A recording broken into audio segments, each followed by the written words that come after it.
Today, Alright. on the Shrewd Dudes podcast, we are going to talk about a few different things. Do this. In this week in satire, we're going to talk about how Pfizer, they are pleased to announce their new vaccine is 90% effective against the new virus that they created. Yes. Always got to be ahead of the curve. Always got Always got to be ahead of the curve, but this time, it's like you'd think that Babylon Bee would have made this article up like months ago. Because like this is really close to the truth. It's right up there. So yep, it is what it is. The rants of the week. We're going to discuss how Justin Trudeau has always had the upper hand for the Emergencies Act inquiry. But he's also like the most hated man. Yes, he's also a horrid, hated man. Yeah, it's pretty good to see actually. It is pretty weird. And it's a trap. We're going to talk about how eggs are now causing blood clots. Sure. You go there. We're going to have a new segment today called Storytime Spotlight, where we didn't feel as though there were a lot of topics for this week for news you may have missed. So we're going to highlight two stories which we thought were cool and important and noteworthy. And we're going to spend a bit more time on those ones, but they weren't deserving of an entire segment. Then finally, in our douche of the week, we're going to talk about the man that everybody is talking about, Jordan Tristan Walker, the Pfizer Director of Research and Development, and how he tried to get James O'Keefe arrested? Erected. Erected? That's what I heard. You said it erect first, and then I was not going for that. Yep, but you did. So that's all you did, yep. I did. That's my bad, everybody. Well done, All well of done. that and more on the Shrewd Dudes podcast.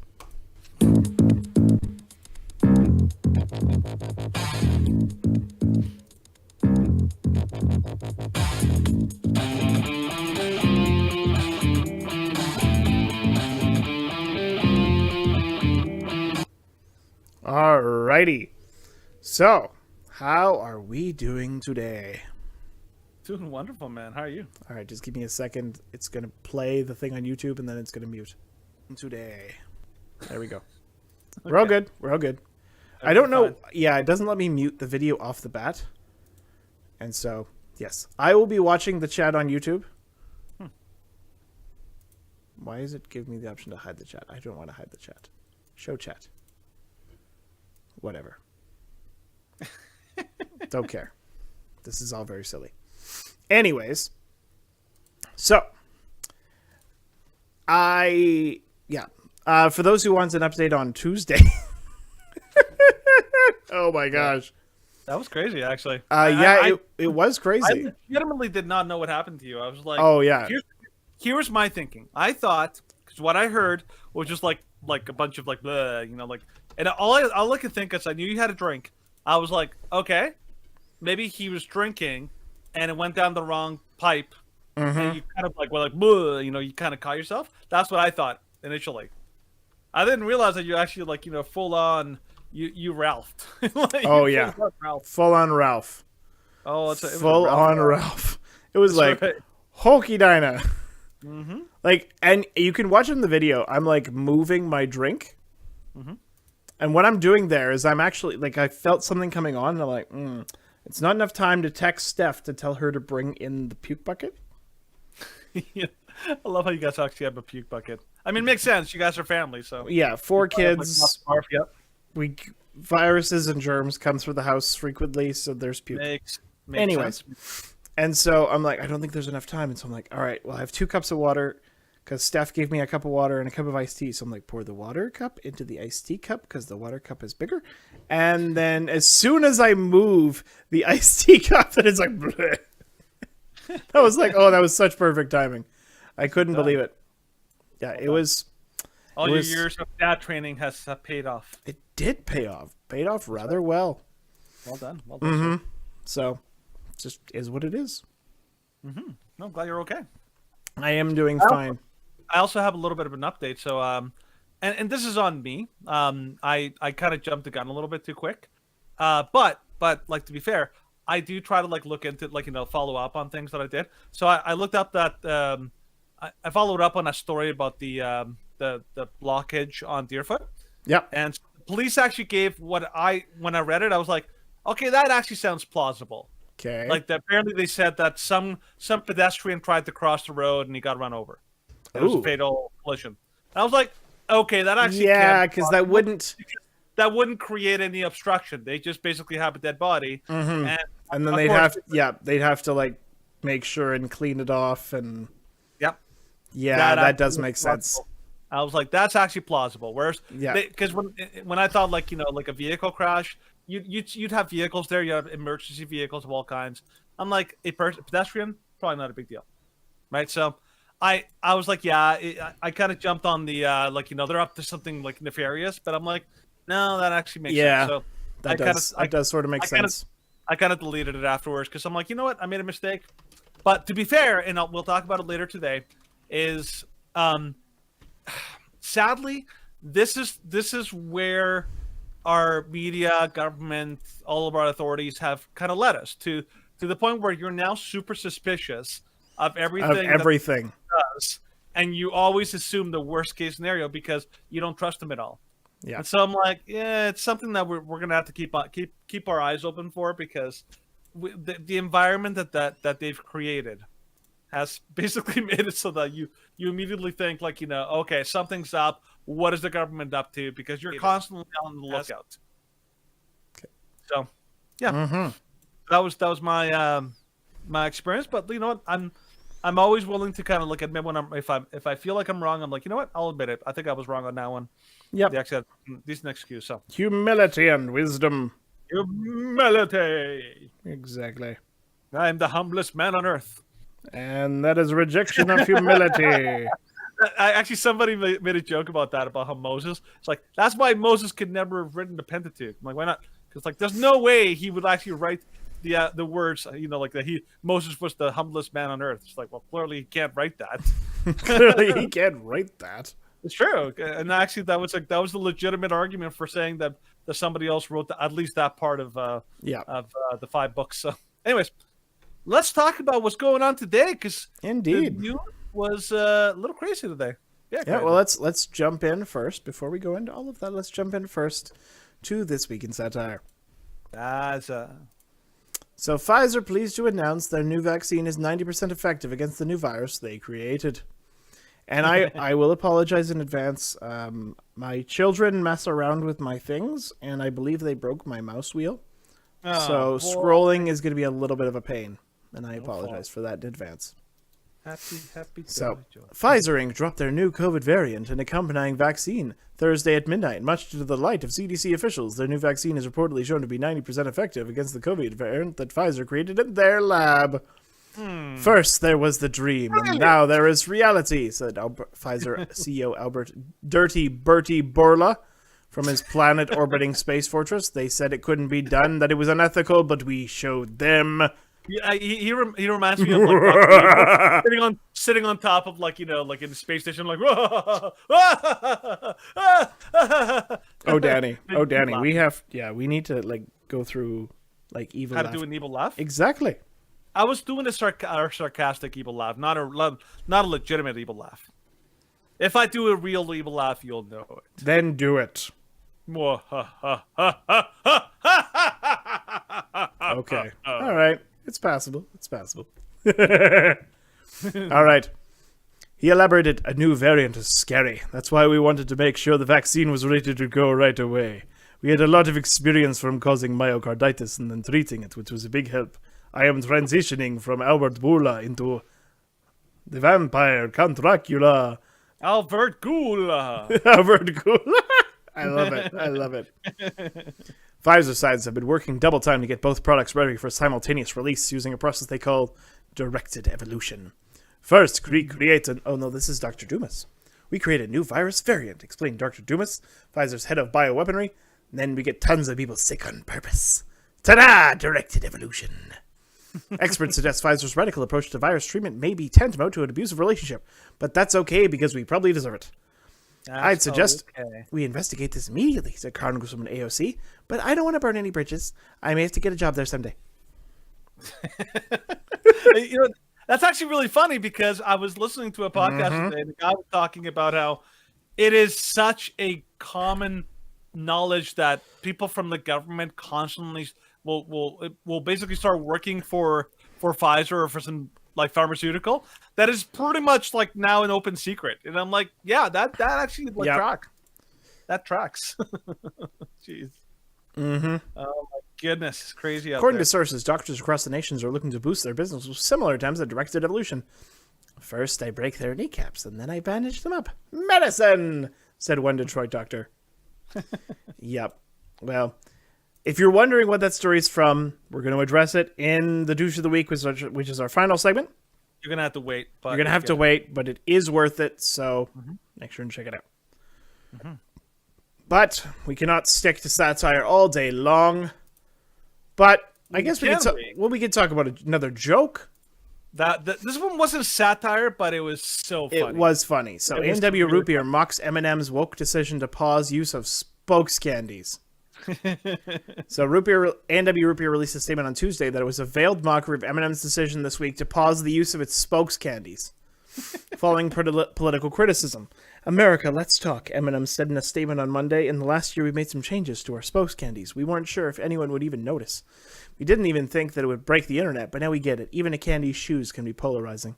Therefore, we've decided to make an indefinite pause from the spokes candies. In their place, we're proud to introduce a spokesperson America can agree on, the beloved Maya Rudolph. Confident Miss Rudolph will champion the power of fun to create a world where everyone feels they belong. A&W released a statement on Tuesday mirroring the language used in Eminem's statement. America, let's talk. A&W said in a statement, since 1963, Rudy the Drake Root Beer has been our beloved spokesbearer. We knew people that would notice because he's literally a 6-foot bear, wearing orange sweater, but now we get it. Even a mascot's lack of pants can be polarizing. Can you actually go to the actual tweet that they made? Go down. Okay, go down. Scroll down. There you go, right there. They actually have like the picture of the bear. Yeah, and they have it with jeans on. Yeah. Therefore, we have decided that Rudy will wear jeans going forward. Not to worry, though, he will remain our official spokesbearer.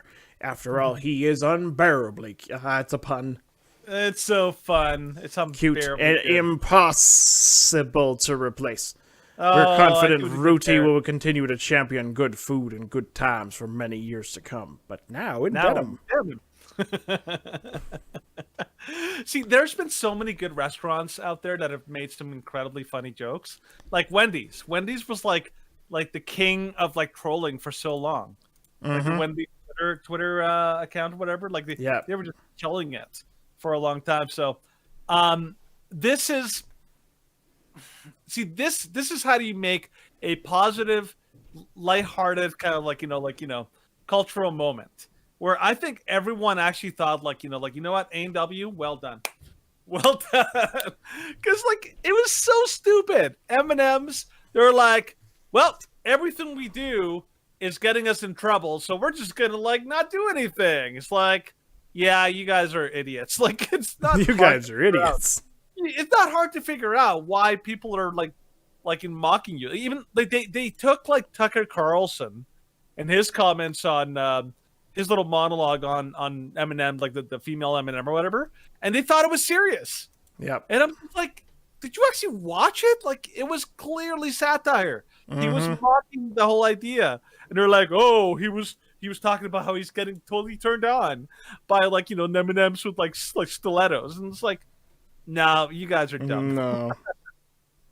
That's why the left hand meme, you have no sense of humor. Yes, that is very true. They definitely do not have any sense of humor. My favorite thing is on the Twitter page, on the A&W Restaurants Twitter page. Yeah. Right after that, they said like, it's now a good time to mention this is a joke. Yeah. Because you can never tell with some of these people. You can never tell. It's crazy. It's crazy. All right. Okay. So now we have to go to something a little more serious to talk about. No. No? This isn't serious. I was truly enjoying watching this. I was like, yeah, this is like, I just got, like the Michael Jackson meme where he's in Thriller and he's eating popcorn. I'm just like, yep, this is my popcorn moment right here. It was so good to watch. Have you seen it? No, I actually haven't. Oh! I've read the stories, but I haven't seen the video. Let's go to the rant, man. Let's do it. Alrighty. Red alert.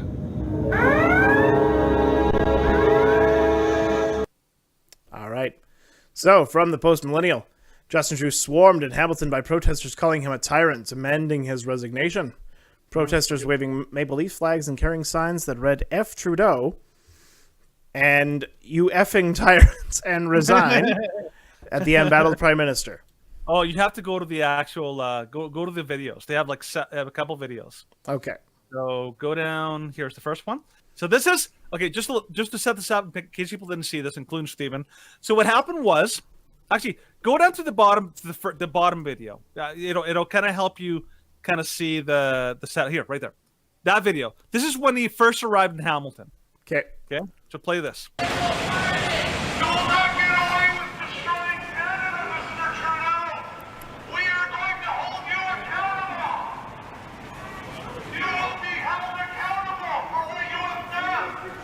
Oh, yeah. No, they know he's there.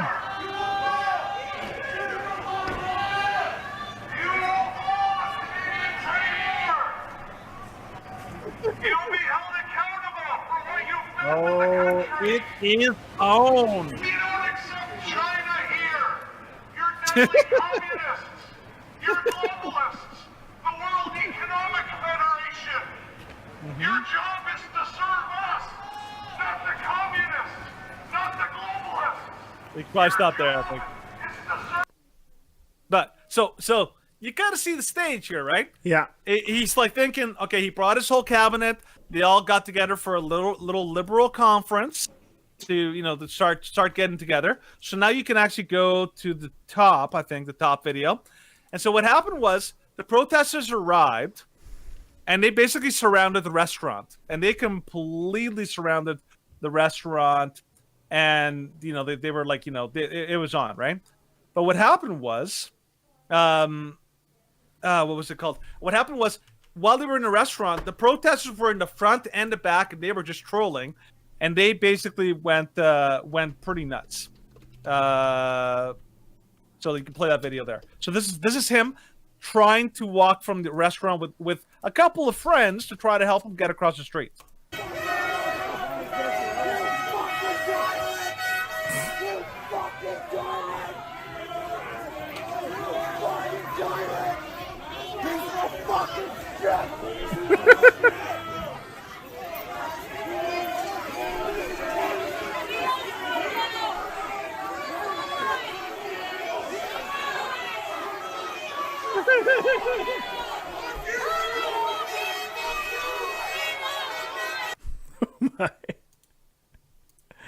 Oh my goodness.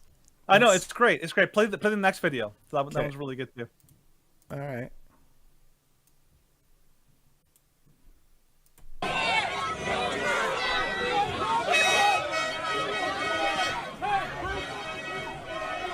By Ian Bexley.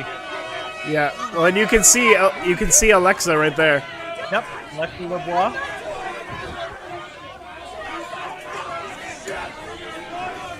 Oh, he's a popular man.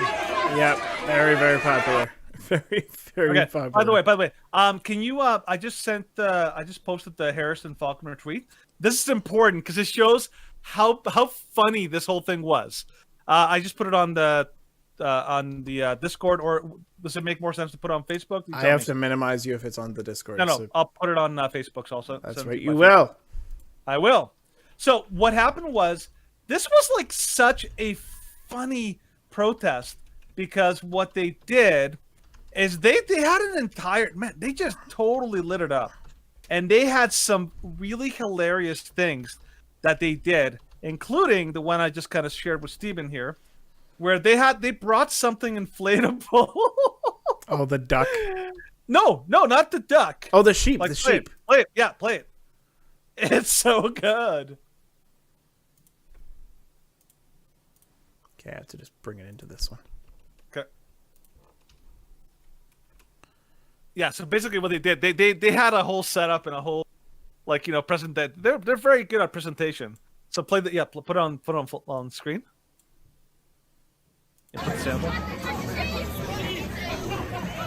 That's blowing up. 98% survival. Oh, it was so good. That's right. That's right. A giant cheese. Yep.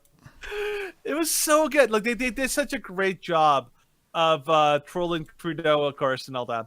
And the funny thing is, I think like Harrison Faulkner kind of if you go on his thing, he has another thing that he does where he shows them like because what happened was Trudeau had his like his ride in the back of the restaurant. They were literally sitting behind the restaurant, and then all the protesters thought, okay, he's gonna go behind. He's gonna try to get into his vehicle. So they thought like we're gonna see if we can harass him while he gets into his vehicle.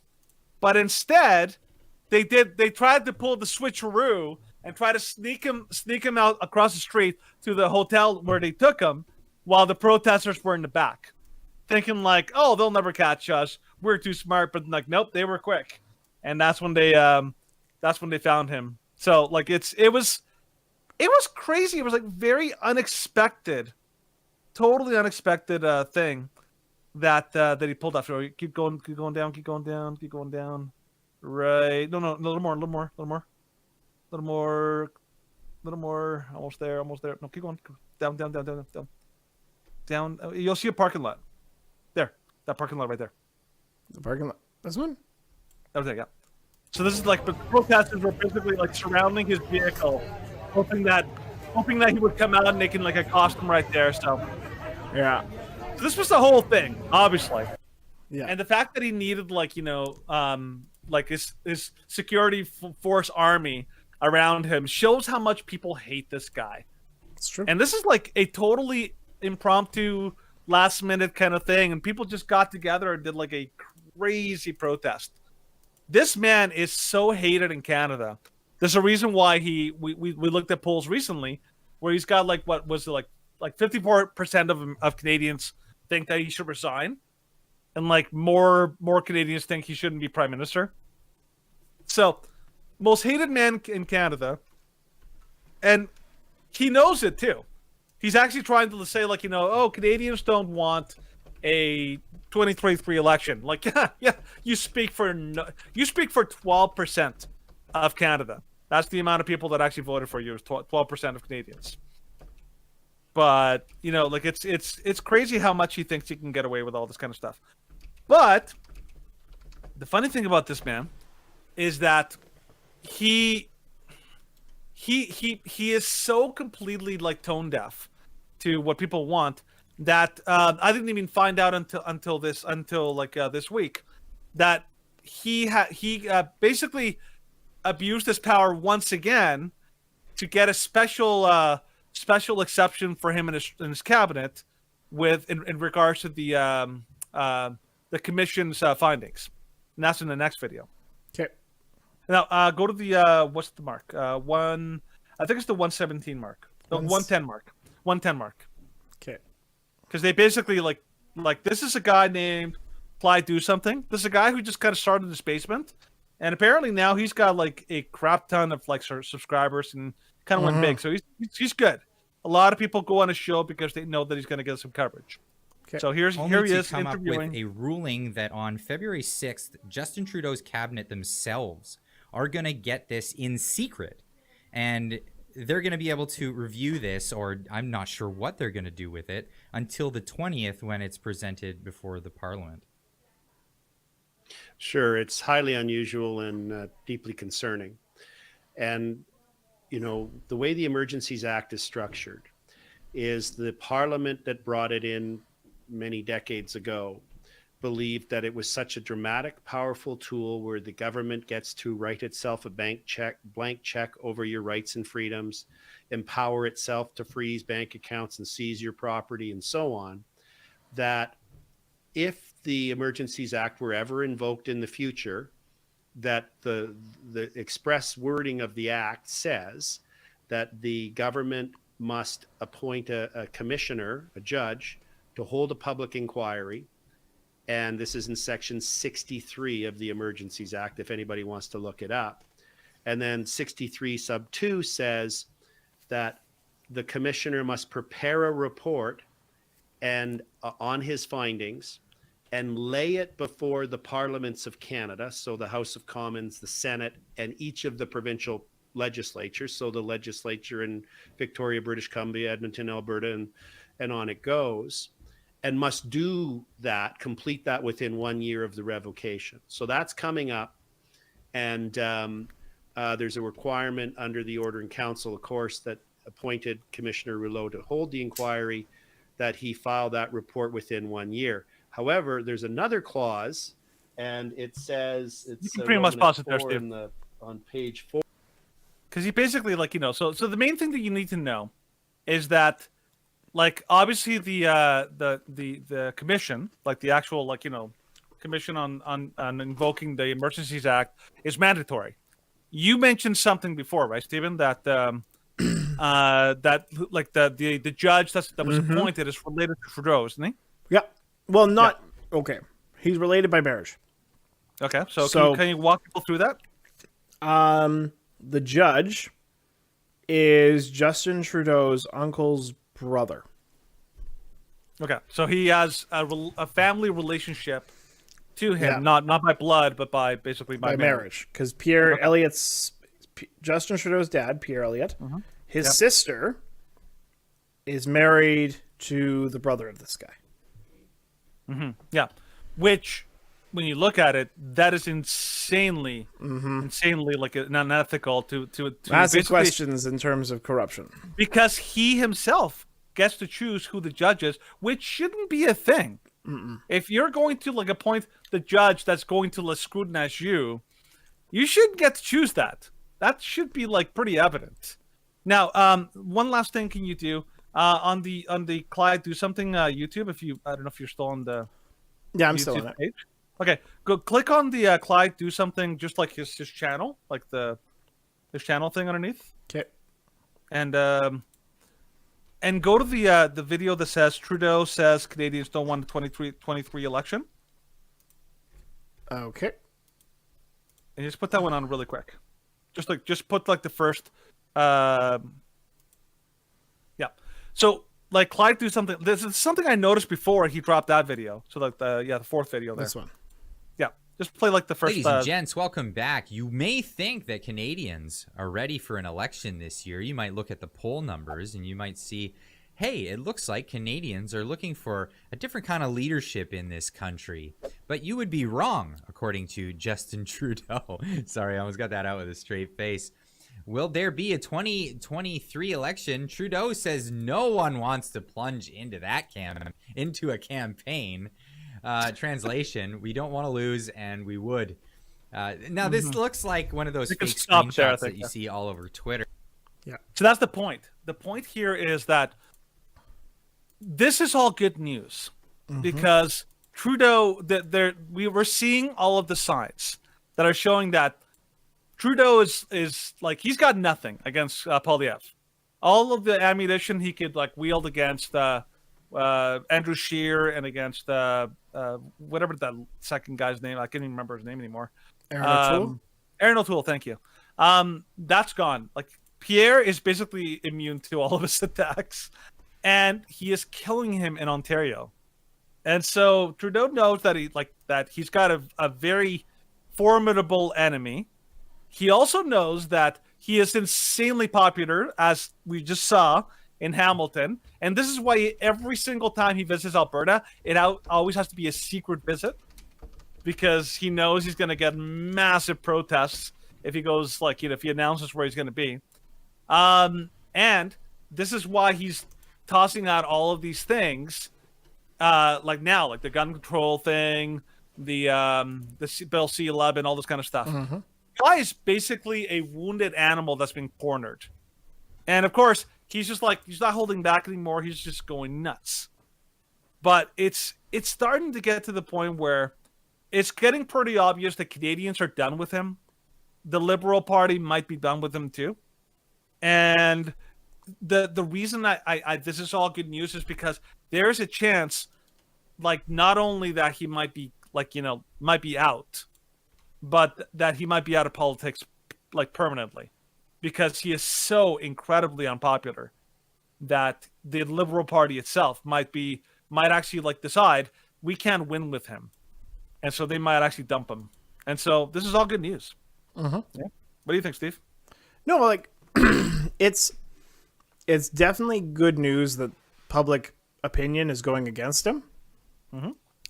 Whether or not that will translate into poll results or elections or any of that, I'm doubtful that we'll have an election in quite some time. Yeah, like I don't think it's in his best interest because they Oh, know it certainly isn't. he knows he's going to lose. Here's the thing, though, and here's why the next election we have a good reason if you're a Canadian to be optimistic. First of all, most Canadians have completely given up on Trudeau. It's getting bad. Second, most of the conservative movement is going to flock to Pierre Poilievre. So even the PPC voters, I hate to say it, like I really do hate to say it, but most PPC voters who voted PPC last time are probably going to go Trudeau. Ontario voters are probably going to go. Poilievre. It just seems like, and the NDP, a lot of voters are going to be pissed off that they did what they did with the Liberals, and so there's a lot of good reason to see that the reign of terror might be coming to an end. That's kind of what we're looking at here. So, I don't want to glory, but I'm just glad that it's like the like Wizard of Oz. You almost want to dance and be like, ding dong, witch is dead, witch old witch, the wicked witch. And to be fair, the wicked witch also had crazy funky socks. So kind of hoping that Mr. Special Socks, makes a similar exit. Mr. Special Socks. That's right. Yeah, he is certainly Mr. Special Socks, but that is basically all we're going to talk about for this week's Rant of the Week. Now let's move on to Spotlight, man. No, No? Are we doing something else? no, it's not the Spotlight, it's a trap. Oh, you're doing it's a trap thing. Okay, cool. Sounds good. Yeah, with the program. I don't know what order you got things in. Go for it. All right. It's a trap. Oh, by the way.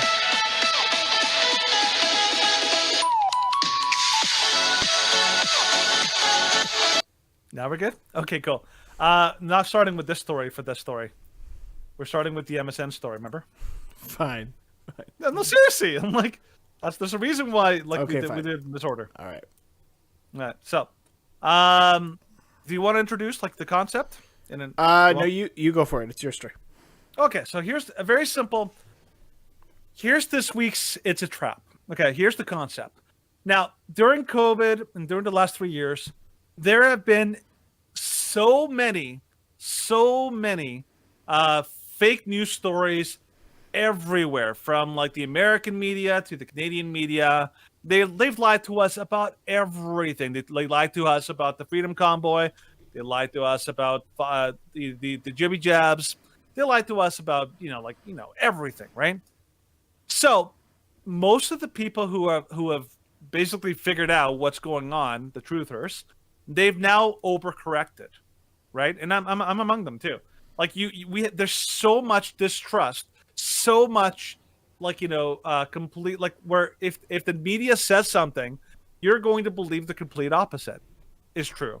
So, for example, if the media says that Donald Trump did a backflip, they'll be like, well, I think the opposite is true. Maybe he did a front flip.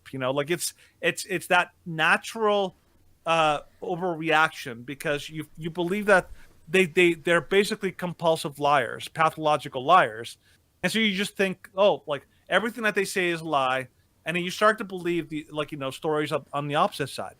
So the reason this is something we have to watch out for is because I'm starting to see a pattern, which is, by the way, this week's the pattern I saw this week. This is by no means the only time you see it. This is starting to become very common, where the media will do these trap news stories to try to bait people into talking about them, and once people come up with their stories, then they're they do the bait and switch, and they're like, aha, you see these dumb conspiracy theorists, they're just crazy, and you can completely dismiss them. So that leads us to our story from the Bills game. So if you remember properly, Damar Hamlin. Well, if you remember the story, if you're familiar, the Damar Hamlin had a kind of a big medical emergency. Yep. And apparently the Bills were playing the playoff game, and ESPN, which is which covering the game, they made a very, very CBS. serious. CBS. Was it? CBS. Was it CBS? Okay. I heard ESPN was also talking about it. Yep. But CBS was making a big deal of constantly cutting to Damar Hamlin, who was up in the box watching the game.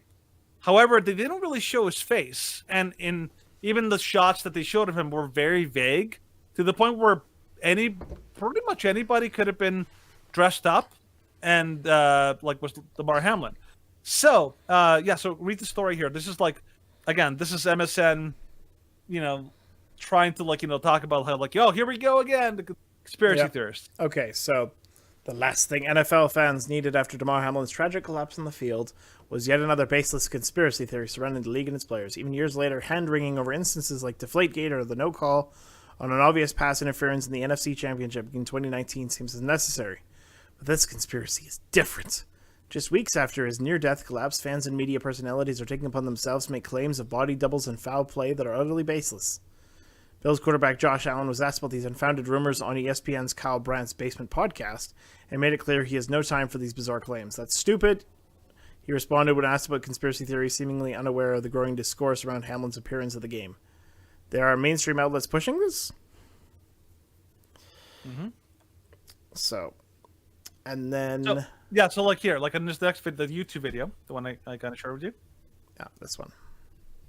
Okay, so here's a guy who pretty much did a bit of a quick little thing to show you, it shows you some of the videos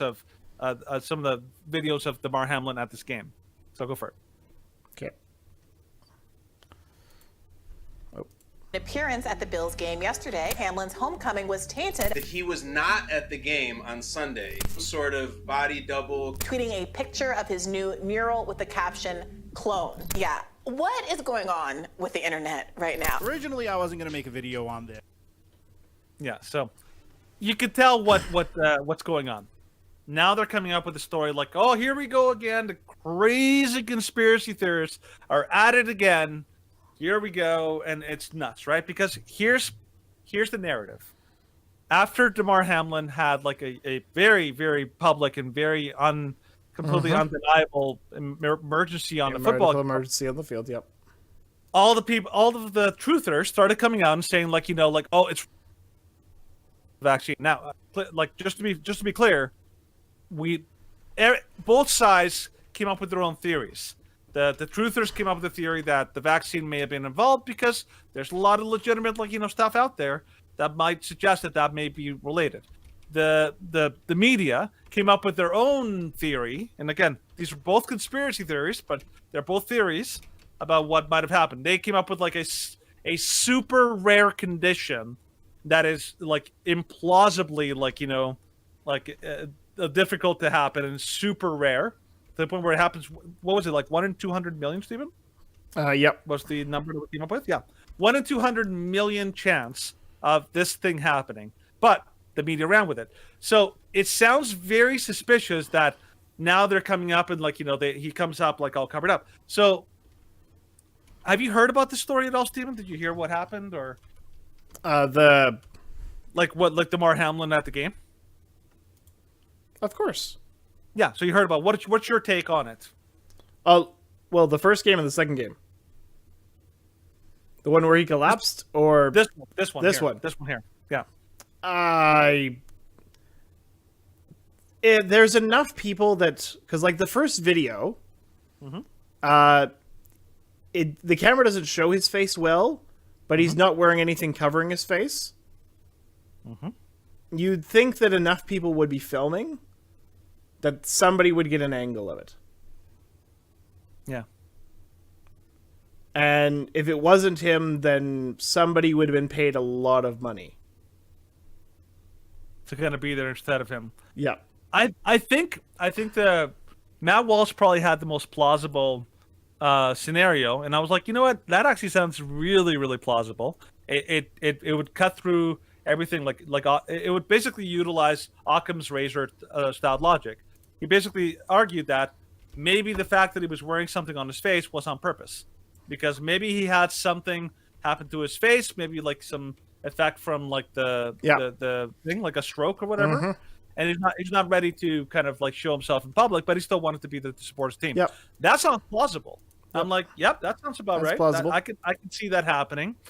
But again, the problem is that they're baiting people, because they know that people are so completely angry and distrustful of the media that the media might be actually trying to bait people into into this whole thing. They're like, I know how we can get people to do this, and they either they planned it, like some people might believe, which is not totally crazy. The idea that they saw something that they can use to their advantage, and and this is why maybe CBS decided to to focus so much on the video, or that there's a possibility, because this is something the media does. They do this. This isn't, by no means is this a random accident, and the media is like, oh, no, it was a lot of times this is planned. So we have to be careful as truth seekers, because now there's a lot of media that are trying to get you to react and respond, so then they can use your reaction to see, you see, look at those crazy people out there and the crazy crazy theories. So that leads to something that I posted this on Facebook. We have a group on Facebook that we always use to kind of share, information as it comes along. I pass it on, and but I always say to people, I'm like, you know what? Sometimes I see a story, I think it's interesting, I put it on there, and it's basically like, hey, look at this over, check it out, see what you think. If it's accurate, great. If it's not, fact check it. And we all learned something. But when I first saw the story, it legitimately looked, it looked plausible because of a lot of things we've seen. And that story is, I don't know if you got it there, Steven, Yep. from Planet Today. So I had to do a little digging to even find the article, because what a lot of people do is they take screenshots of a story. This has now become a very common practice on Facebook, because Facebook is, what they do is that if you post an article by a website or like a topic that they don't like, they'll penalize you just for posting it, even if you didn't know that it was punishment worthy. And so a lot of people, what they do, they just take a screenshot and put it, so that seems plausible. The story itself sounds plausible. Why? Because we've seen everything from the news media where they're blaming strokes and heart attacks on climate change. They're blaming strokes and heart attacks on stress. They're blaming them on, and I've seen dozens of such stories of the media just completely coming up with totally made up, totally baloney excuses for this is more plausible for why people are having strokes than what would be the most plausible explanation, which is the jibby jabs, right? So I see a story like this, and I see them coming up with it sounds like yet another example of completely, the media and big science, whatever, trying to come up with yet another excuse of why strokes and heart attacks cannot be because of the jibby jab. It has to be maybe it's eggs causing it. That sounds plausible, right? So it passed the sniff test when I first saw it. When you saw this, Steven, what did you think? Oh, the egg story? I just chuckled. It was hilarious. Because that's what it sounds like. It's so absurd that you think, okay, well, of course they're going to come up with something stupid like this, right? Now later, I had a couple of friends on the chat that actually pointed out this study is from 2017, and I'm like, what? That's not what it says. And the actual post is from January 24th, 2023. And so I'm like, okay, something's up with this. So we had to do a little bit of I had to do digging to find out more. So Obviously, it says it's current. January 24th is basically like 2 days ago, so it sounded like legitimate. So I had to go online. I had to do a little bit of research to find out, like, okay, maybe there more to the story. And so I went across. I tried to find out where it was from. Now, if you click on that link there, expressco.uk. Again, this is a private site that people post things like this. This is a very common occurrence now. You're getting a lot of like independent websites that are popping up all over the place, and are are presenting like news that isn't or won't be covered by other sites. So this is becoming very common, to the point where I actually know of several websites that I do find incredibly good information on, but if you post them on Facebook, it's an instant like bam, like this is terrible. So this is becoming the norm, and so you have to be very careful about these sites. Now the problem is that this, if you notice, if you scroll up and down, Stephen, do you notice something that's missing in this story? I noticed it right away when I checked it out. Something that's missing about this, because there's a key bit of information that it's almost super crucial. That is funny that they don't include it. When the study was published? Or even like a link to the study. Mm-hmm. They never like actually give you a link to the study, and as soon as I saw that, I was like, okay, that's suspect. Normally, like they'll give you a link, but nope, no link. Not even. They just kind of like give a very basic, just a very understanding basic, of the study. And they just refer to the Cleveland Clinic, which doesn't tell you enough information. Mm-hmm. So that's when I had to do some more digging, and that's when I found this Substack story. That was the next one. Yeah. And that's when the guy actually does. He did the work. He kind of went through it, and he basically went through this story, and he basically shows it. So first of all, he starts off by saying clickbait blogs are popping up everywhere, so you have to be very careful about this tendency. And of course, he refers to the actual the egg story. Now, obviously, this egg story has been put out in a lot of different sites. Mm-hmm. The one that we looked at was from Planet Today, but the one that he like the screenshot he took is from NewsPunch. So you'll notice there's a lot of places that are getting these, right? Mm-hmm. Then point number 2, we go a little bit further down. Mainstream media tabloid articles fuel the clickbait fire, and he kind of points out that yes, this story comes from Express .uk and all that. So again, another website probably owned by an independent person. And then if you scroll down a little farther, all the way down, you'll see he actually shows you a screenshot of the actual study. So I don't know if you can get down there to that screenshot. There you go, circulation. So this is the study, and he actually shows you the study and where it's from. And the study is indeed from 2017, which is crazy. I didn't actually know. I'm like, oh, okay, that's what my buddy said. Like, this is a 2017 study. Now, can you read some? Can you give us a quick rundown, Stephen, of those 3 points that he puts underneath? Oh, that he puts underneath, or the go down, scroll down a little bit, and you'll see. Okay, hang on. You got to figure out how to scroll again. No, I zoomed in, and then I thought Okay. I had made it so that I had to exit out of it. Yeah, so right Okay. there. So go 1, 2, and 3. You Okay. don't have to read the whole thing, but maybe just give us a quick rundown. Yeah, so they recruited healthy vegans and omnivores for their study groups. What metrics were used to ascertain that it's healthy? This could be fairly arbitrary. Before comparing the study groups at the baseline evaluation, the groups were given 81 milligrams of aspirin for 1 month. How could this aspirin have affected the vegan and omnivore control groups? The biggest issue, the issue that may undermine the whole narrative, is that it's choline causing the blood clot issues, is that the scientists gave their subjects choline bitartrate for their study. Choline bitartrate is made by bonding choline bonded to tartaric acid. Tartaric acid is long used in study compound that causes blood coagulations and or clotting. See the simple Google search that we screenshotted below. Mm-hmm. Yeah, and it's basically tartaric acid is a coagulant, which makes it so that if you're giving them choline bitartrate, it's just gonna cause asking some for clotting. clots. Yes. So yeah, basically this guy goes on, and I encourage you to go read the article. I thought it was really good.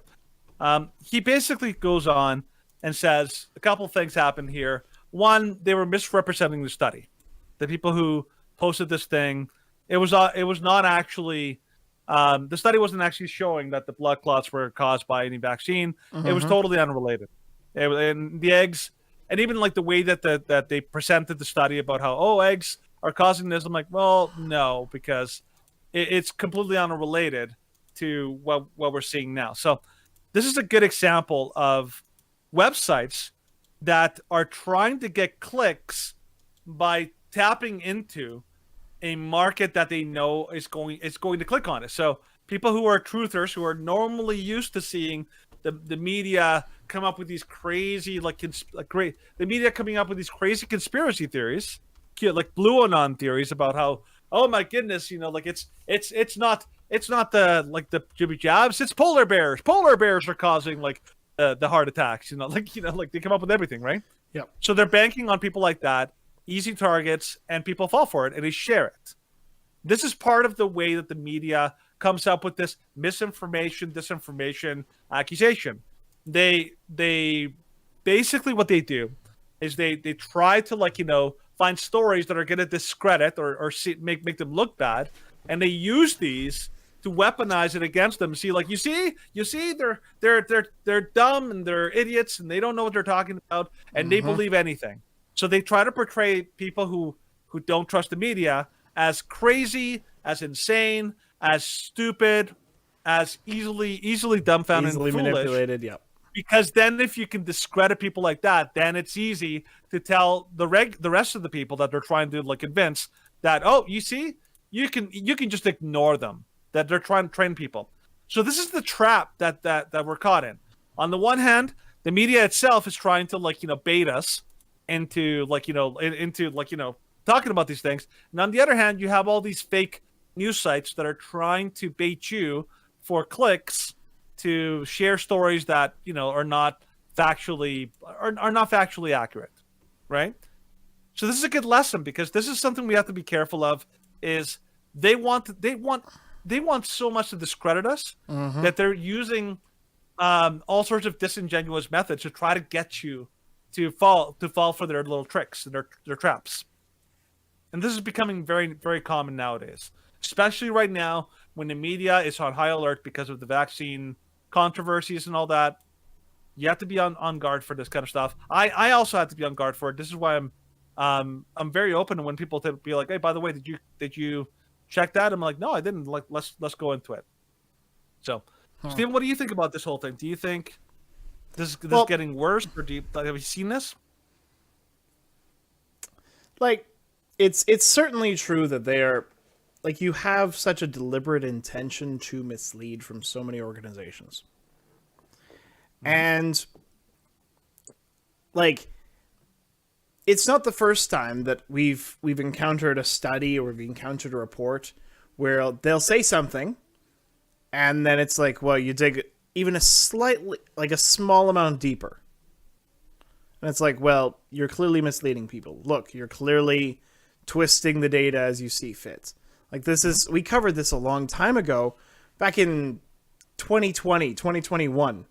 We talked about how the media and how the scientific organizations push these falsehoods through studies. And this one, of course, was published at a different time, so that's one thing. But it's also true that the organizations like the Lancet, like the New England Journal of Medicine, they will publish almost whatever they want to push a narrative. We remember that there was a Dutch study that was talking about masks, and they wouldn't talk about it. They refused to put it in any of their journals because it went against their narrative. You talking about the Danish study? Yes, the Danish mask study. And it's this is what modern day science is trying to push. And it's such a massive problem in today's society, because anyone who is against the kind of mainstream identitarian narrative of, oh, you're against the vaccines, you're suddenly a terrible person, then it's so difficult to try and push anyone into even reach a compromise with some of these people. Yeah. Because they're so brainwashed and they've grown to accept every bit of information that these mainstream and establishment sources tell them. It's like, oh, look, it's not the jibby jabs that's causing clots. It's not the jibby jabs that's causing myocarditis. I had a guy tell me today. It's like, oh yes, like it's totally natural. Like there's no link between the jibby jabs and myocarditis. And I'm like, Got any proof for that? what? I'm like, are you out of your flipping mind? And he's like, well, it's more caused with COVID. And I'm like, okay, well, let's look at this Israeli study where they isolate those who are vaccinated and those who aren't. You got anything to say about that? I'm muting you because you're just so brainwashed. I'm like, fine, whatever, don't care. But this is how it goes. Because trying to convince these people that are so set in their own ways and so brainwashed with what they've convinced themselves to be true,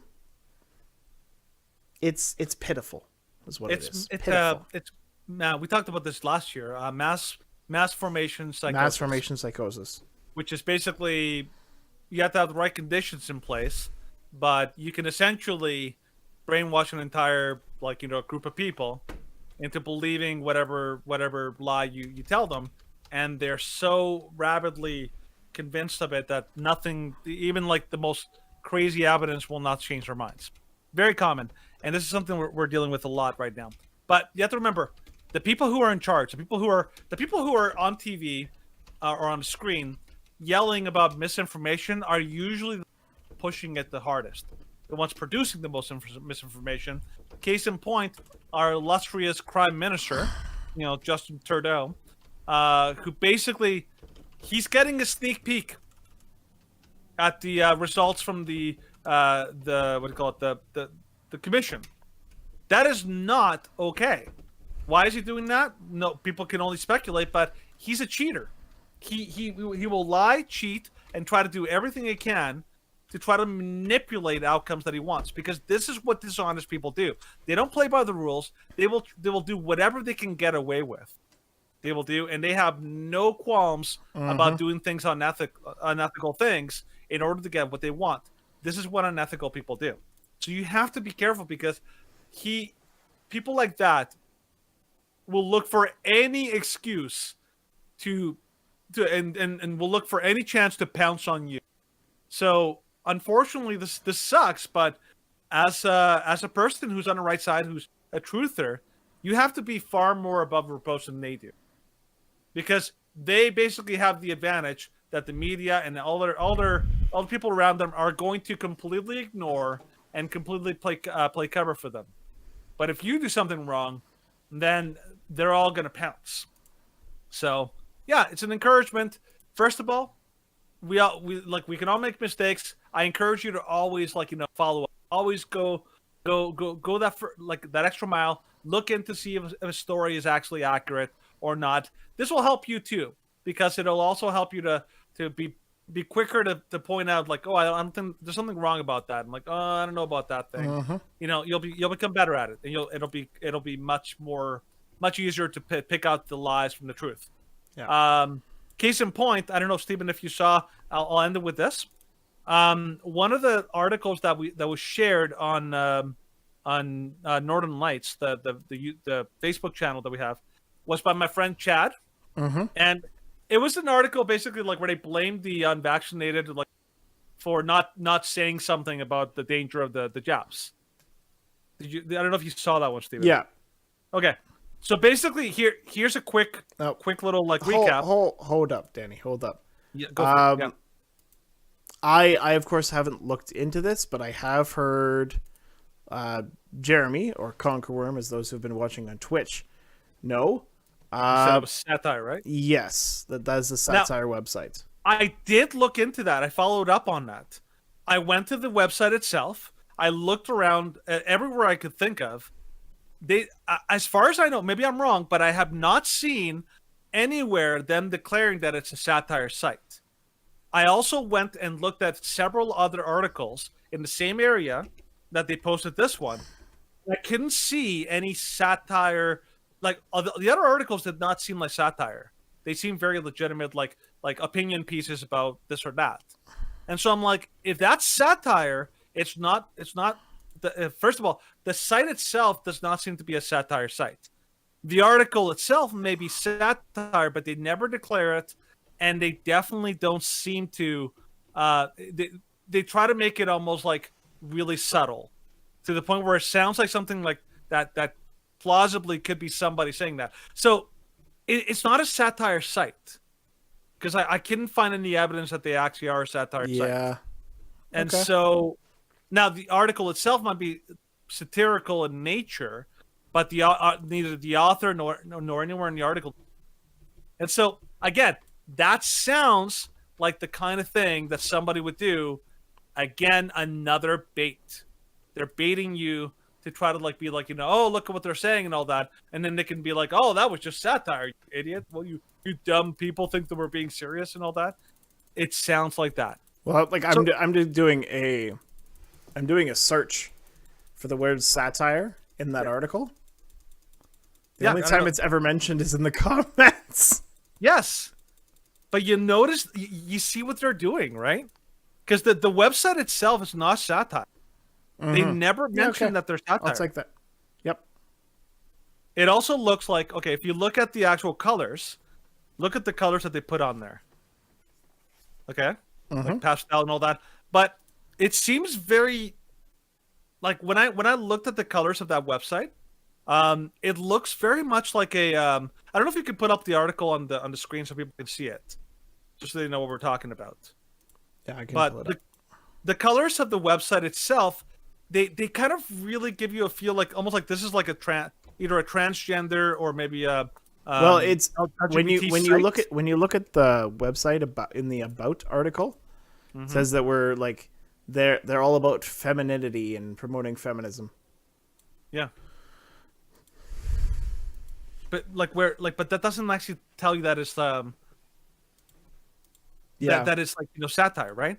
If it's satire, it's very much not declared, and it's definitely like that they're trying to do it super subtly, to the point where this whole article, when I read it and I'm like, yeah, it's over the top, but at the same time, I've seen people even in like serious publications like the New York Post post things that are even more absurd than this. Commenting has now been disabled. Right? How many comments were updated? Probably quite a few. 20 You see minutes what into I this experiment, we've already lost one volunteer. You see what I mean? If you can figure out that this is satire, it's not like readily obvious. Yeah. You have to definitely read between the lines. You have to absolutely, figure it out. It's not obvious. That's true. This is the kind of stuff that they accused the Babylon Bee of. The Babylon Bee would actually put stories that were like absurd, like the a CNN puts their news through the washing machine to make sure that they that they can spin the news, and people act like the fact checkers tried to claim like, oh, you see, they're pretending to be real news. I'm like, that's so absurd. Yeah. And the Babylon Bee actually declares on their website that they're a satire. Right? This is the opposite. Yeah, they don't want to hide that. They're just like, of course we'll hide. Of course we're gonna admit that we're satire. Right? Even the Onion admits that they're satire. Yeah. This article doesn't. So you can see this is deceptive. And either they want people to read this and think like, oh, this is serious. Then they can accuse you of being stupid and gullible. Yep. Or, it just seems like a trap. So you have to be careful out there. There's a lot of bad actors that are using very deceptive methods to try to pull you in. So just get examples of like the kind of stuff we're talking about. This is a trap. They're trying to bait you. Don't fall for it. Because this is getting very common right now because it's a battle over misinformation. They want to like claim that they're the smart ones and you're the dumb ones. Yep. Okay, that's all I gotta say 100%. about that, bro. Oh yeah, I'm totally on board with that. That's all we got to say about that. So now we're moving on to a segment. We don't have an intro for it, but it's just called Storytime Spotlight. So usually, of course, we have a section called News You May Have Missed. That's not happening today because we were just kind of rushed for time, and we really wanted to mention these two stories and give them the spotlight that they deserve. But we just felt that the other stories were more important and needed more focus. So, all right. So, I feel like I need to call the police because Kevin McCarthy basically murdered this reporter tonight. It was a really good response. Reporter just asked House Speaker McCarthy about removing Representatives Adam Schiff and Eric Swalwell from the Intel Committee over security and character concerns, and holy moly, his response. It was good. By the way, just to set this up really quick, before you play, because just a little context. Kevin McCarthy, who's the newly elected House Speaker for the Republicans, he went through a huge battle to get elected. It was pretty historic, and a lot of people were speculating that because of this opposition from like the 20 Freedom Caucus members, that he's got a little bit of fire underneath him, and he kind of has to demonstrate that he's going to do a good job. Otherwise, they're going to vote him out again. So it sounds like he's actually following through on a lot of his promises, and this is a big one. And this is kind of like the wow, like he can actually throw down. Well done. A lot of people were impressed. Here's his answer. Okay.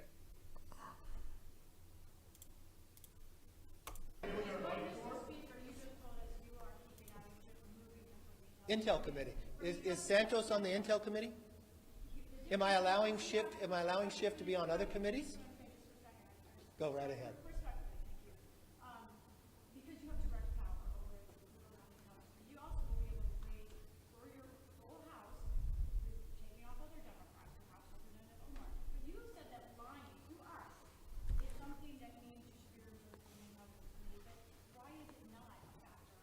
Well, let me be very... He's gotten elected by his district, so... Okay, let me be very clear and respectful to you. Here we go. Question. When I answer it, it's the answer to your question. You don't get to determine whether I answer your question or not, okay? In all respect.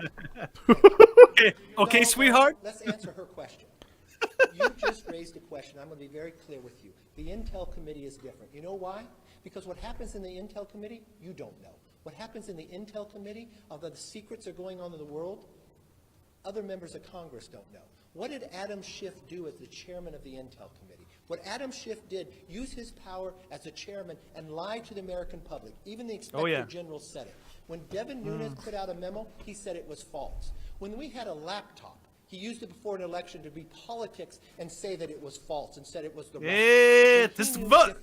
When he knew the Intel, if you talk to John Radcliffe, DNI, he came out ahead of time and says there's no intel to prove that, and he used his position as chairman, knowing he had information the rest of America does not, and lied to the American public. When a whistleblower came forward, he said he did not know the individual, even though his staff had met with him and set it up. So no, he does not have a right to sit on that. But I will not be like Democrats in politics with these, where they remove Republicans from committees and all committees. So yes, he can serve on a committee, but he will not serve on Intel because it goes to the national security of America. And I will always put them first, all right?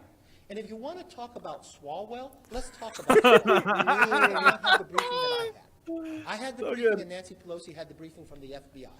The FBI never came before this Congress to tell the leadership of this Congress that Eric Swalwell had a problem with a Chinese spy until he served on Problem. So it wasn't the FBI was concerned about putting a member of Congress on the Intel Committee that has the rights to see things that others don't because of his knowledge and relationship with a Chinese spy. They brought it to the works of the leaders. Yikes. I've got that briefing. So I do not believe he should sit on that committee. Yikes. And I believe there's 200 other Democrats that can serve on that committee. So this has nothing to do with Santos. Santos is not on the Intel Committee. But you know what? Those voters elected Schiff, even though he lied. Those voters elected Swalwell, even though he lied to the American public too. So you know what? I'll respect his voters too, and they'll serve on committees, but they will not serve on a place that has national security relevance because integrity matters to me. Oh! Woo! You gotta get the gangster glasses on that boy. No kidding. Right, it was like scorched earth. It was so good. It's the kind of stuff you don't see from Republicans. You don't see them actually be like, "Let me tell you something." You're like, "Whoa, okay." The Democrat reporter was like, didn't know how to respond. It was so good because he's absolutely right. This is a principled move. Adam Schiff is a freaking liar. Yeah. And everyone knows it. It's undeniable. He lied to people's faces all the way through the what do you call it? The fake Russia hoax. The fake Russia hoax, and well, it was just like it was over and over. It was like everything that Schiff was doing. Yeah. Like there was quite a few Democrats where it was just like, oh my gosh, like I don't think you guys are even capable of telling the truth. No, like they're pathological liars. Yeah. And it's like there's no consequences for you. This is the reason I like this myself. I mean, okay, I genuinely don't like Democrats. I think if there wasn't a single Democrat on any committee, I'd be fine with that because I don't believe that Democrats are principled people. Nope. Because you look at how they voted with the Born Alive bill, they're not principled people. They're the Borg. They are the Borg. They vote in unison, right? But that being said, this is actual accountability for a man's actual actions. You lied to people, you lose your you steal the cookie from the cookie jar, you don't get no more cookies. That's really as simple as it should be. Yep. And good on Kevin McCarthy. Like, dang, that was good, man. Yep. I whatever else you do, that was a good response. Yep. Now, go to the actual response from Mr. Swalwell to see, compare and contrast Kevin McCarthy and his principal stand, and look at Eric Swalwell and how he responded. Yeah. Put some sound on it. Even though we have said publicly these smears are bringing death threats, he continues to do it, which makes us believe that there's an intent behind it. But we will not be quiet. We're not going away.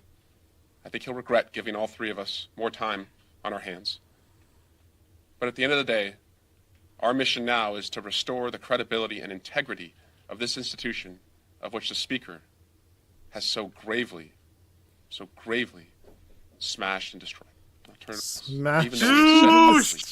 Douche! So gravely smashed and destroyed. Yeah, what was that? What was the Chinese spy's name again? Oh yeah, tell us again. Okay. So I don't even remember her name. Forget. He said at one point, he's like, I got all this free time. He's gonna have all this free time. Yeah, you know what? Just stay away from the Chinese man. That's what I'm worried about because all this spare time, he's gonna have so much time to find more Chinese spies to sleep with. Yeah, I'm a little concerned about him. Yeah, American security interests, man. Idle hands make for a busy boy here, so I'm a little concerned. Somebody better be keeping an extra eye on Swalwell. Yeah, we clearly need to be watching Swalwell. But look at what he said. This is such a terrible, disingenuous act that they It's so sleazy and slimy when they do this. Oh my gosh, he took us off a committee. We're getting death threats. Death! Oh my god. Show me a single tweet. Yeah. A single message that you've gotten that's an actual death threat because you got off a committee. Yep. And it's very different. It's very different to say, I'm getting I'm going to kill you. Hate. Or it's, you should be accused and executed for treason. That's not a death threat. No, but I mean, this is such a slimy tactic of the lunatic left. Yeah. What they do all the time, the second they get any flack or anything doesn't go their way, they cry about how, oh, I'm getting attacked and harassed, and oh, woe is me, I'm a victim. Oh, they always cry about it, right? This is why I call them cry bullies, because they are bullies until they get any kind of any negative feedback of any kind, and then they cry about how they're victims. And it's such a sleazy tactic. Everyone does it, and there's always the lunatic left that always tries to pull this off. That they're like, they're mean and they're harsh and they're cruel until they get any pushback. Then they're like, oh, poor me, I'm so sad. Like, give me a break. Yeah. So that's what's happening in the house, and yeah, it's bad. Yep. But I'm glad to see that these two men are off, and then also Ilhan Omar, which is amazing. I don't know the rationale for her, but she is a sleazy woman. I think the rationale for her is that there are serious questions about family members and security risks, and it's just a liability. Yeah. And of course, like, she's very, very anti-Semitic.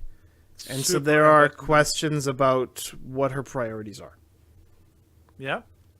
Not to mention that she's genuinely not a principled person.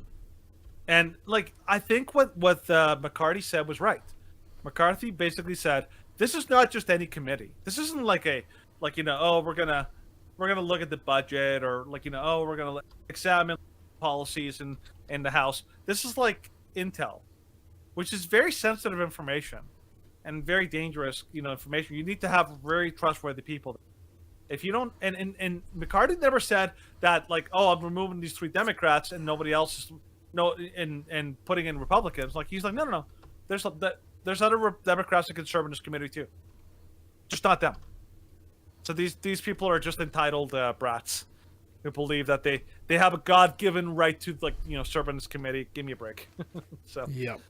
All right, let's do this. The second story spotlight. Indeed. All right. Take it away, Steve. I shall. You shall indeed. I shall indeed. So. And I can't scroll properly. Like, it's a tough immediately day. as that happened, I'm like, I need a new mouse. I hate this so much. Well, good news. You'll be able to get it over the weekend. Yeah. Satanic golden Medusa, abortion statue outside New York City courthouse ruthlessly mocked. Monstrosity. So the sculpture is meant to represent the fight for abortion rights. Twitter users ruthlessly mocked to condemn a new statue installed atop a New York City courthouse, with many claiming it had allusions to demonic imagery. The new 8-foot-tall golden statue by Pakistani-American artist Shazia Sikander now stands on the roof of the state courthouse in New York's Flatiron District next to the previous statues of respected lawmakers Moses, Confucius, and Zoroaster. The now statue, with curling braids and tentacle-like arms, rises from a lotus flower, was created to pay homage to Ruth Bader Ginsburg and her fight for abortion. It's adorned with the late justice's signature lace color. Sikander said the statue is part of an urgent and necessary cultural reckoning underway as New York reconsiders traditional representations of power in public spaces and recasts civic structures to better reflect 21st century social mores. It's the first female statue to become part of the courthouse's plinths. The statue revealed did not work well with social media users, with many prominent Twitter accounts taking issue with its design and messaging. Daily Signal senior reporter Mary Olahan said the art piece had bizarre resemblance to satanic imagery. And, of course, there was just a whole bunch of questions. And Michael Knowles, of course, said that the next Republican mayor of New York should not only remove, but publicly destroy this monstrosity. So, do they actually have a picture of it? I could find a picture of it. Because I was listening to somebody talking about it, but I never actually saw it. I was like, I wonder what this thing actually looks like. It's just and that's a terrible thing to search for. Because that just gives me the Statue of Liberty. Well, yeah. I mean, New York, you're going to find that... Nope, that's not what I wanted to search for. Question is, what's the name? Do they have a name for that statue? I guess I could search for now. No, look for Satanic Golden Medusa. This one is the Economic Times. Do they have a picture of it?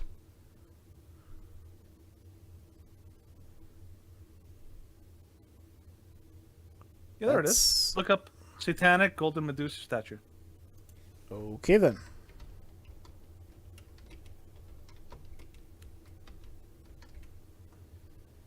It looks like the images results below are changing quickly. There we go. Okay.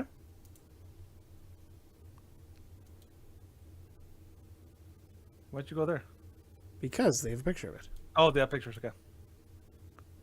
Okay, here we go. Twitter. It's just really taking me through a lot of procedures to get through this one picture. There we go. My goodness. So you can see why they say it's a woman. Yes, clearly It's a woman. It's a woman with like tentacle arms and horns. This is like the kind of woman you would see in like some kind of horror sci-fi movie. That will like come and eat regular... you and devour your testicles. Oh my gosh! You ever seen the movie The what? The Faculty? It's a movie about No. aliens who basically take over like the faculty at a school, and it's so weird because when they get to the end, like the queen supposedly, it's like they cut off her head, and all of a sudden her head grows these like tentacles, starts walking around. You're just like, oh, it's monstrously like terrifying, but it's like that. It's like they turn into like a weird demonic like creature. It's not in any way like it's not aesthetically pleasing. It's weird, and it's funny that they think that this is like actually somehow like good art or anything like that. Another thing that somebody pointed out when I was like listening to this kind of stuff is I don't know if you can zoom in a little bit, Stephen, on the picture. I'm not sure if it's possible. Yep. Well, maybe. We'll see. Just kind of like maybe get it bigger or something like that. But the weird thing about this picture is that no, I can't zoom in. No, that's okay. So the weird thing about the statue is that there's no fine detail. Yep. Like at all. Like they don't even the artist doesn't even try to create fine detail. If you can look at, I don't know if you look at the next picture, Stephen, that they present. This one? That one, yeah, right there. Okay, compare her to that statue next to her. Look at the detail on the statue that's next to her. Yep. Like it's like the robe has enormous detail, the hair, like the features, like everything about that statue shows an incredible amount of skill. Her statue is so simplistic that it's almost comical. Well, the only part of her statue that has detail, and of course, like there's other statues that are here that are much more intricate. Like, yeah, but much more her statue, the only thing that has detail is her horns and the little frock tentacles. Well, yeah, the frock, yeah. But everything else is very, because like I know that what they were trying to accomplish is they're trying to make this like a generic image of womanhood, which is dumb because. And then, of course, they make direct allusions to... Yeah, it's like, oh, yes, we're going to make direct allusions to Ruth Bader Ginsburg, but then say it's endemic of womanhood as a whole. It's just like, no, you're just being stupid. You know what it reminds me of? I don't know if you can look this up really quick on just do a super quick search. Yeah. Look up, what's it called? The mascot from Community, the TV show. Oh, the human being? Human being, yeah. Greendale human being. Human being. Just look up yeah, I got it. Human being. And the image is it's still scary. Right? Like the Community human being. That's what they came up with, and the reason they came up with this on the TV show is because they were trying to find like something that was universally accepting and non-offensive. Yeah, that basically incorporates everybody, and that's what they came up with. It was so bad, but that's what it seems like. It was like, oh, this is a picture of all womanhood. It's horrifying. If that's womanhood, it's not good. It's just like it's striking to me that modern art is so bad. Like legitimately, it's so incredibly bad. Right, and it happens so often now that it actually legitimately makes you wonder, like, this cannot be accidental. Yeah. Like, you can't have... There's patterns that you have to, like, notice and be like, this can't be accidental, that they're giving who knows how much money to these artists that create literal garbage. Yeah, that literal nobody garbage. likes. Oh yeah. I don't know if you ever saw. Okay, one last thing you can look up, and then we'll finish with this. Look up what's that statue of that little girl in front of the bull. Statue what's that called? Little girl, bull statue in New York. The Wall Street statue. Yeah, it's like a little. Basically, what they did. Yeah, if you can look it up. There it is. Basically, what they did is they came up with like they put a little girl in front of the statue.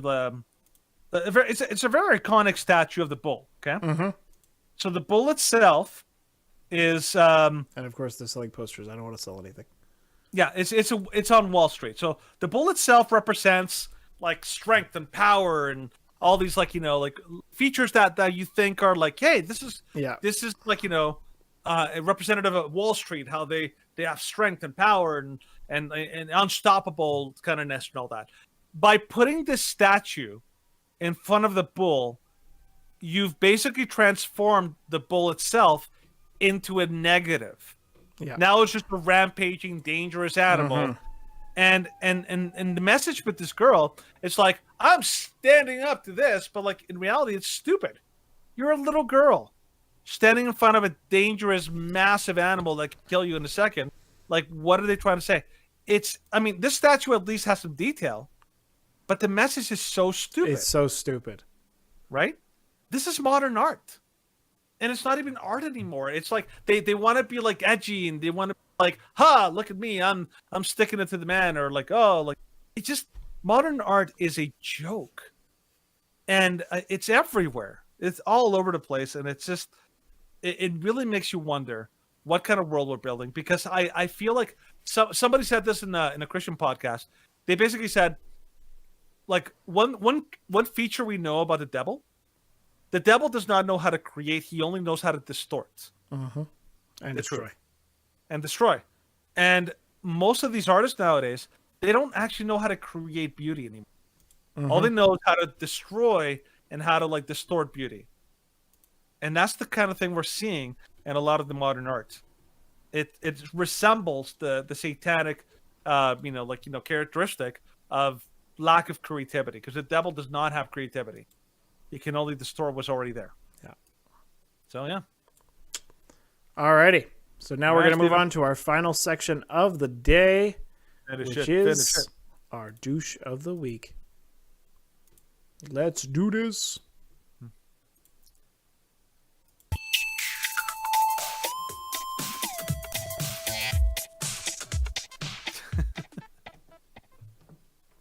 Alrighty. So the douche of the week. Pfizer Director of Research spills virus vaccine secrets in Project Veritas undercover video. Oh, this was a big... this was huge. Undercover video by Project Veritas on Wednesday shows a high-level employee on a pharmaceutical giant Pfizer spilling company secrets about the company's controversial and potentially illegal virological research, as well as other ethically questionable business practices. In the video, Jordan Tristan Walker, Pfizer Director of Research and Development, Strategic Operations, talks candidly about Pfizer's work on COVID-19 and vaccines. Walker appears to believe he's on a date, but the man he's talking to is one of Project Veritas' undercover journalists. And I'm just going to have that in just 1 second. I'm just going to... Okay. Where do you find that on Twitter? What are you looking for? I'm looking for, like, my old tweets. There it is, unsaid tweets. Because I saved this so that I could post it. So that I wouldn't have to copy it. There we go. You got this, bro. You got I know. It's coming. It's coming. It's coming. Send now. There we go. All right, let's watch this. Or at least let's watch part of it. So here we go. Breaking at Pfizer exploring mutating COVID-19 virus for new vaccines. Don't tell anyone this. There is a risk. You have to be very controlled. Here we go. Pfizer ultimately is thinking about mutating COVID? Well, that is not what we say to the public. No, don't tell anyone this building. You gotta probably don't tell anyone. You gotta probably don't tell anyone. We're exploring, like, now, you know how the virus keeps mutating? Yeah. Well, one of the things we're exploring is, like, why don't we just mutate it ourselves so we can create actively develop new vaccines, right? So we have to do that. If we're gonna do that, though, there's a risk of, like, as you could imagine, no one wants to be having a pharma company mutating viruses. To be, like, very controlled to make sure that this virus that you mutate doesn't create something that, like, you know, it goes everywhere. Something crazy. Is the way that the virus started in Wuhan. To be honest, like, it makes no sense that this virus popped out of nowhere. And, like, Yeah, I know. Meet Jordan Tristan Walker. It's bad. Yep. This guy basically admitted, like, he works with Pfizer, exec that does, like, I'm not sure what he does exactly, like, research and development. Even though he said later that he wasn't necessarily involved. But what did he say? He basically said, like, hey, by the way, Pfizer's trying to figure out a way. No, he is the director of research and development strategic operations. Okay, so that is a fairly high role. Yeah, he's up there.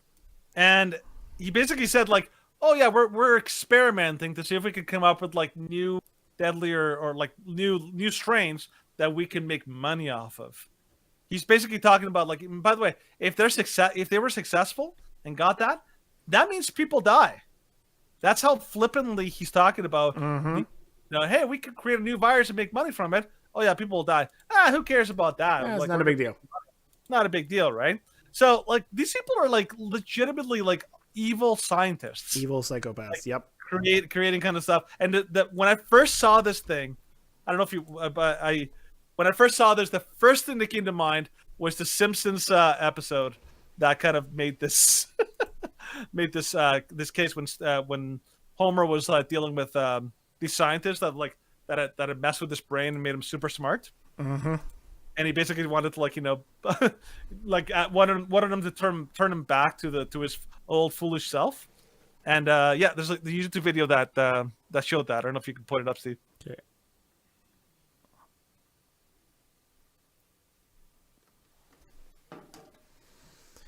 Yep, I can put it up there. Thanks, man. Okay, it's only 8 seconds. That's ridiculous. You do nothing but play God, and I think your octoparrot would agree. I shouldn't be. I shouldn't be. I shouldn't be. It's like, that's exactly what I think of. Now, yeah, it's so funny. It always gets me because, like, that's basically what they're like. They talk like, you know, oh, we don't like to, like, play God here. It's like, you do nothing but play God. That's what I thought of. That the guy was saying that that they're basically doing this by using was it chimpanzees or monkeys, exposing them to the virus and try to do like gain of function. Yes, essentially. But he didn't call it gain of function. He's like, oh no, it's not gain of. We can't say gain of function. Oh, it's not gain of function. It's not. It's not. It's what's it called? A difference without substance or whatever. Yeah, a difference without a meaning. Without a meaning, yeah, but basically like two terms, but they basically mean the exact same thing. So, yeah, so that's basically what he was saying. That this is dangerous. They're doing the exact same thing they did in Wuhan. It's like, hey, let's play around, make more dangerous viruses, just for fun. Like what could happen, right? So naturally, this kind of had a massive impact on society, and to the point where, like, James O'Keefe was even saying that what did he say? Like that they got blocked or hit somewhere. Like Pfizer had a big response or whatever. It was a big one, and so then not long after that video was dropped, then they actually went to interview this guy live. And Stephen, how do you tell people you're guilty without actually telling people you're guilty? Without telling people you're guilty? Like, well, is there a way to kind of demonstrate that you're guilty without actually saying so? Yeah. I don't know. I feel like this guy does a great job of demonstrating that. So I don't know if you could you can pull it up. Yeah. All right. Well, let's watch the confrontational video. So this is when James O'Keefe approaches this guy and talks to him. And then Chaos All ensues. hell breaks loose. Is Let's this seat get ready taken? to You rumble. work for Pfizer. My question for you is, why is Pfizer want He's to like, hide I'm from getting the up. public the fact that they're mutating the COVID viruses? Is this real life? I'm literally a liar. I was trying to impress a person on a date by lying. This is absurd. Please don't touch me. Well, this is not. By the way, Why are you doing don't this? tell anybody. Someone who's just working at a company to literally help the public. You up. You really did. Please bring the cops as soon as possible. I'm really very unsafe. Can you please unlock your door? No, don't let them leave. Please unlock the door. What is going on Give us here? our stuff. Please unlock. Please unlock the door. Please unlock the door. Damaging the iPad isn't going to do anything. We're trying to Destroy evidence. unlock the door. Yeah. Unlock the Destroy door. evidence. Oh yeah, that guy seems very, very, Very innocent. calm and rational. Super innocent. And that is pretty much. Well, and as I think at innocent the end of as this ever. video, You just witnessed one of the most remarkable interactions ever. Do we have the iPad? So we're getting into the vehicle now. Where's our car? so this is him stopping what he believes to be Project Veritas vehicle, just stopping a random car. It's like, Stand right there. No. He's charging the guy, charging. You can't make an arrest at this point if you don't have the victim right here. 'Cause if he was here, you'd arrest that guy? If he was here, yes. Oh, then we could just walk away then. Not worry about it. what a dick. Yeah, I'm thinking that guy is hella fired. Oh, like 10 times over hella fired. That's the kind of reaction you have when you have that realization of, oh my gosh, I screwed up. I screwed up big time. And the fallout is going to be massive. Like, if that guy doesn't get fired, he is going to get a massive reprimand from Pfizer. Because that, like, okay, let's put it this way. Either he made up a fake story, like he was claiming, and lied, in which case, it's still not good, because Pfizer's going to be like, you made us look horrible.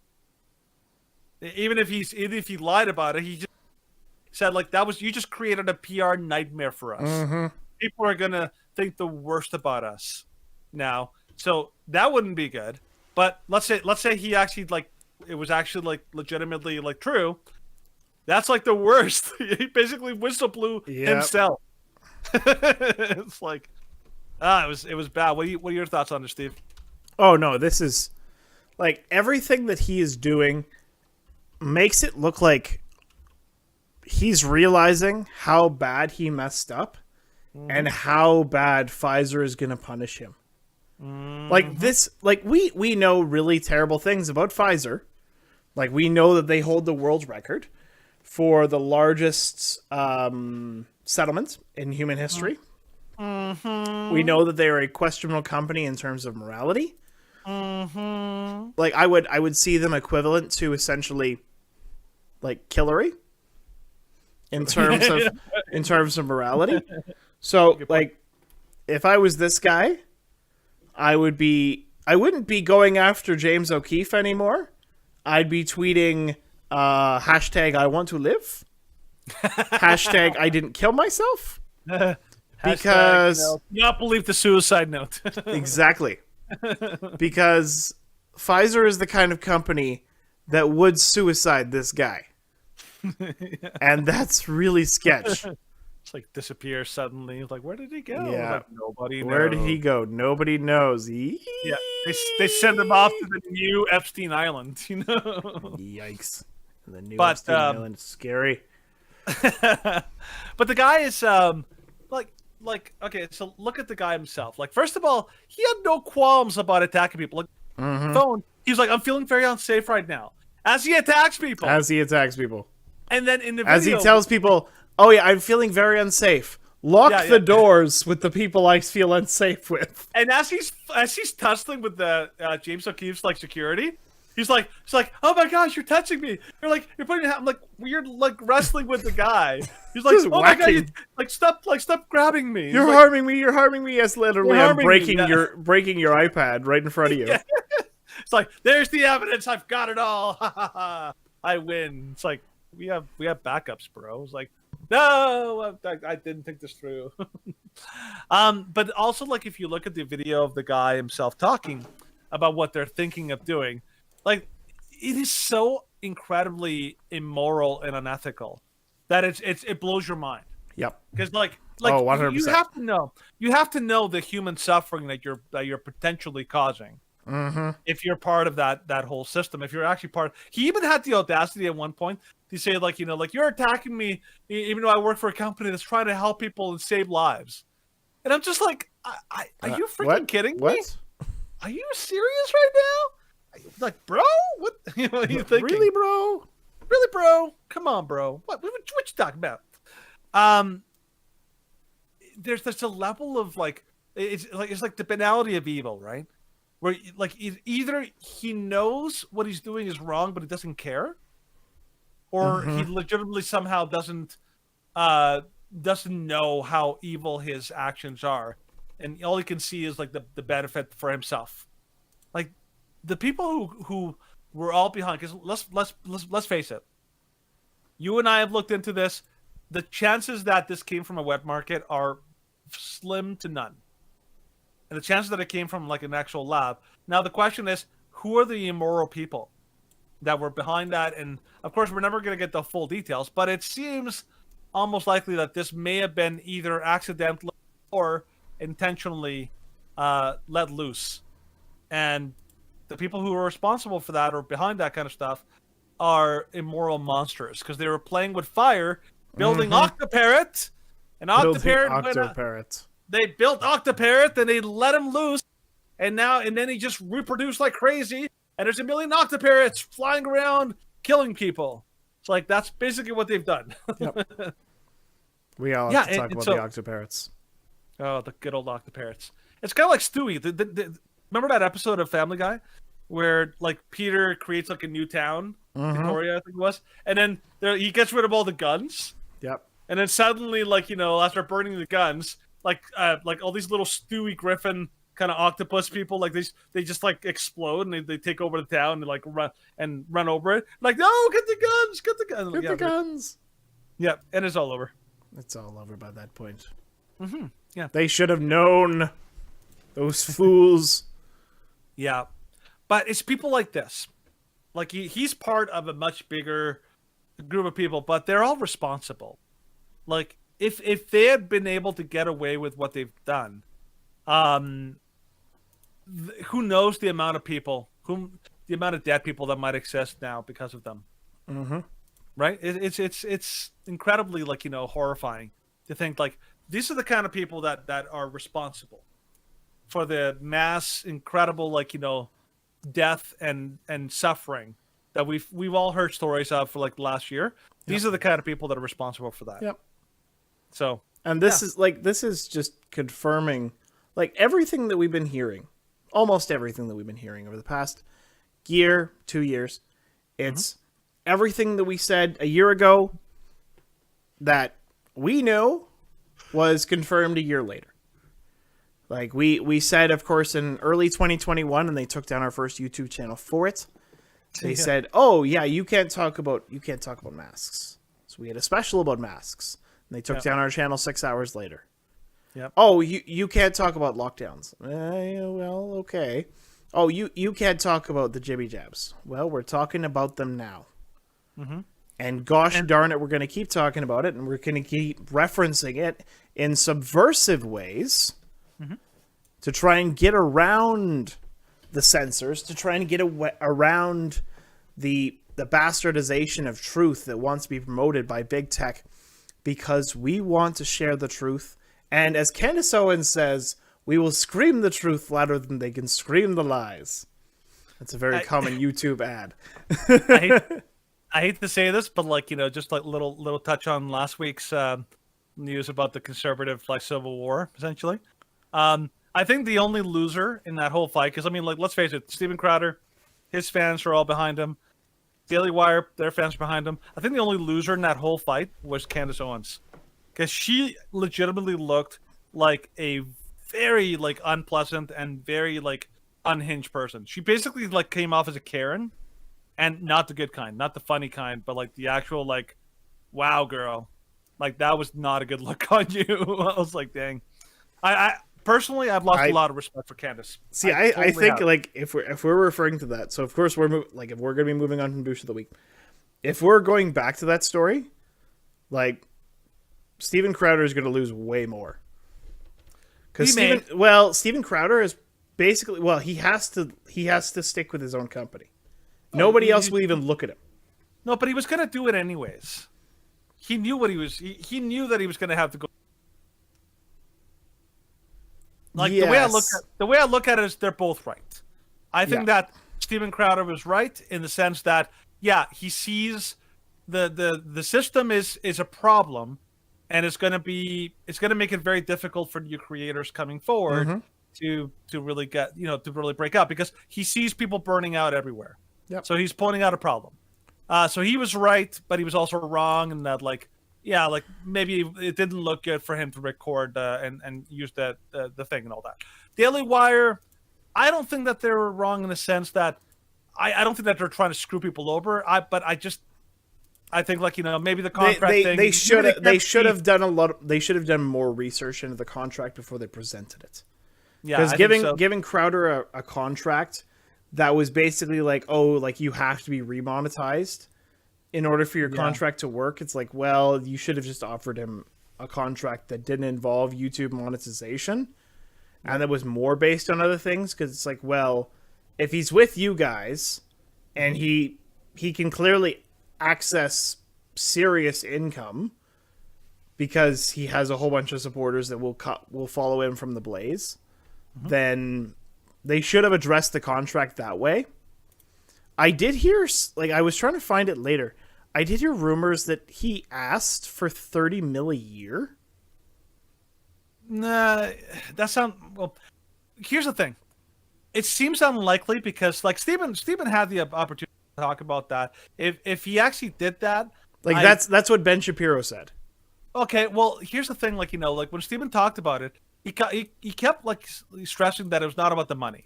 He didn't care about the money, and that when they offered him the contract, he's like, these are the non-starters. These have to be removed if we're going to move forward. And they basically came back to him and said that, nah, we're not going to take these out. Yeah. Right? And I'm like, okay, so he's now made a claim. Now, the Daily Wire basically has to, in order to kind of, to refute that, they'd have to find a way to refute that. Either they did or didn't do that. And I'm like, well, if they refuse to take out the penalties, and if they refuse to take out the fact that they own all of his content, I'm like, well, that's kind of a big deal. You're not willing to do that. I mean, Steven Crowder is not a regular talent. He comes with his own his own production company. He comes with his own content, and the fact that they get to own that content, like that he's already created, I'm like, yeah, that's not good. So ultimately, it's complex. I don't think it's all one side or all the other side. I think both sides have some Daily merit to them. Yeah, Daily Wire is a good company. I love what they're doing. I just think maybe they just don't see it as a problem. That's fine. They run their business and all that. Steven Crowder he's much more of a cultural warrior, and I really appreciate that about him. He really does put himself out there to try to and he made a lot of good points. So I think both sides had some really good legitimate points. But I don't know. Hopefully, I'm hoping that Steven Crowder, because Tim Pool even agrees with him. He's like, I don't think that this is a good system to give people the freedom to actually fight the fight that they need. I think the Daily Wire system would only work in a fair system. Or we're not playing in a fair system anymore. Yeah. Well, and the Daily Wire is I know that they're trying to make themselves into somewhat of a competing force. But they're kind of advertising themselves in their contract as if they're already there. Yeah. And so it's okay, I understand what you're trying to do. I really appreciate what you're trying to do. I'm a subscriber for a reason. But you also have to be okay, well, we have to be honest with people. And I thought it was interesting because I was listening to Crowder's description on the show from Timcast on Monday. And he's like, well, Like, Daily Wire hasn't had any violations of YouTube's code of conduct. I'm like, what? Like, the Daily Wire channel hasn't, but each individual, like, YouTube host, like the Daily Wire podcast hosts, they've definitely had episodes taken. Like, Matt Walsh had an episode taken down last week. He had an episode taken down. But the question is, here's the question. Have they gotten strikes? If they have an episode taken down? That's not a strike, though. Well, I suppose,